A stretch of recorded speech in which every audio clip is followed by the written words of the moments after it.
Le fait de servir ou de recevoir du vin ou du jus de raisin pendant la communion est un débat qui peut être très conflictuel. Les gens défendent leur position avec beaucoup de zèle.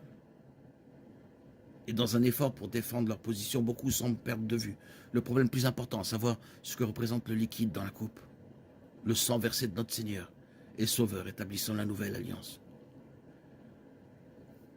Les Écritures montrent clairement que le vin était consommé à l'époque de l'Ancien Testament. Nous voyons pour la première fois son utilisation ou son mauvais usage lorsque Noé s'enivra et se coucha nu dans sa tente, Genèse 9, 21.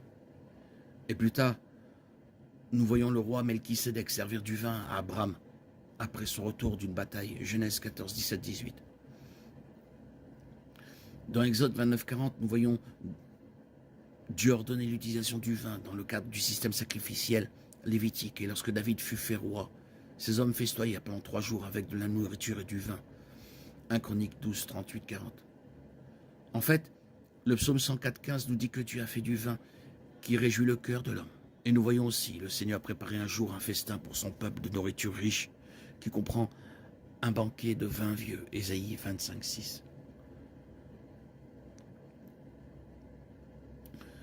Nous voyons aussi les noces de Cana, que le vin a été transformé.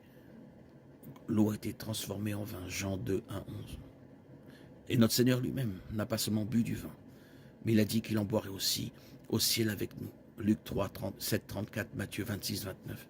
De plus, l'apôtre Paul a demandé à Timothée d'utiliser du vin au lieu de seulement de l'eau, afin de soulager son estomac. 1 Timothée 5, 23. Malgré la fréquence avec laquelle nous voyons l'utilisation du vin tout au long de la Bible, il est tout aussi clair que l'ivresse n'est jamais acceptable. En fait, Éphésiens 5, 18 le dit très succinctement. Ne vous enivrez pas de vin car c'est la débauche. Comme indiqué, les partisans de la consommation de vin ont clairement beaucoup d'écritures à leur disposition pour soutenir leur position et les exemples donnés tels que je les ai mentionnés, à l'exception bien sûr de Noé, qui nous montre comment le vin, lorsqu'il est utilisé correctement et avec modération, peut en effet être une bonne chose. Ceux qui estiment que le vin ne doit pas être utilisé avancent également des arguments convaincants, et il convient de noter qu'ils ont eux aussi des références scripturales à citer pour appuyer leur position. Proverbe 4, 17. Car ils mangent le pain de la méchanceté et boivent le vin de la violence. Proverbe 23, 29, 32.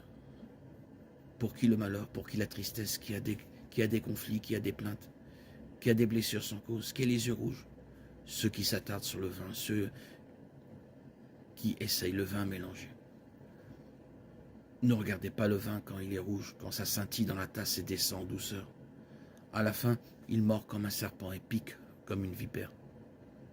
Nous voyons le Seigneur dire à Aaron que ni l'un, ni lui, ni ses fils ne devaient boire de vin chaque fois qu'ils entraient dans la maison.